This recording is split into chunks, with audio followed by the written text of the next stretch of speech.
This beautiful thing here, called the nose, is especially designed by nature to breathe. And in this video, I'm going to give you 10 reasons why you should use your nose to breathe instead of your mouth.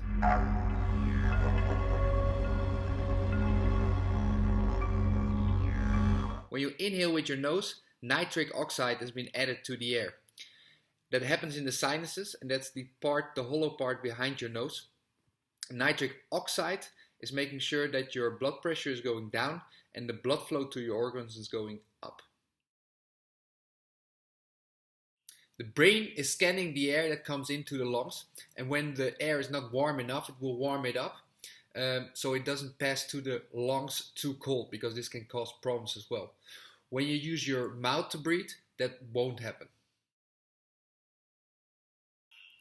When you use your nose to breathe, you can get in 200% less air than when you use your mouth. And that sounds a little bit strange, because you think that you would want to have more air inside to have more oxygen. But what happens when you breathe too much, so 200% more when you use your mouth, you breathe out CO2 as well. And CO2 has a function in the body, and you need CO2 to make sure that the oxygen goes into the cell as well.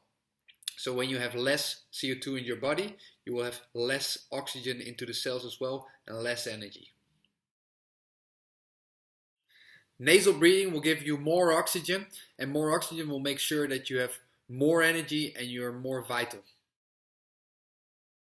The brain is checking the air that goes into the nose on humidity as well, so if there's enough water in the air.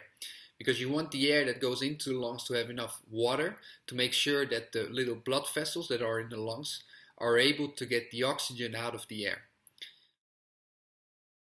Nose breathing is stimulating the parasympathetic nerve system as well. So when you breathe through your nose, you will experience less stress. One of the ways to get rid of sleep apnea is to start using your nose to breathe. And you start during the day, and then eventually during the night it's going to be changed as well. When air passes the nose, it goes via the tiny hairs in your nose called cilia and the mucus, that's the slime inside the nose. They filter out viruses and bacteria, and they prevent you to get bacteria and virus inside the delicate lung tissue inside your lungs. Your mouth will dry up when you use it to breathe.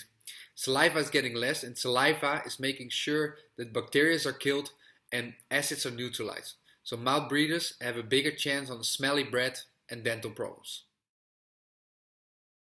You have 5 or maybe 6 senses to gather information from the outer world. And one of them is smelling. So if you don't use your nose, you won't smell fire, you won't smell gases, and also not the smell of the nice food which is in front of you. Okay, ladies and gentlemen, I gave you enough reasons now to change your behavior and start to breathe via your nose instead of your mouth. And I'm going to explain you how I did that. What I did is I used this tape and I put it off. I put it on my mouth like this. And I'm doing that during the day and during the night. And this will remind me that I have to use my nose. I have to use my nose every time. And after a while, your pattern, your behavior starts to change. So do this, and don't forget to subscribe to this channel if you want to know more about breathing. Thank you very much.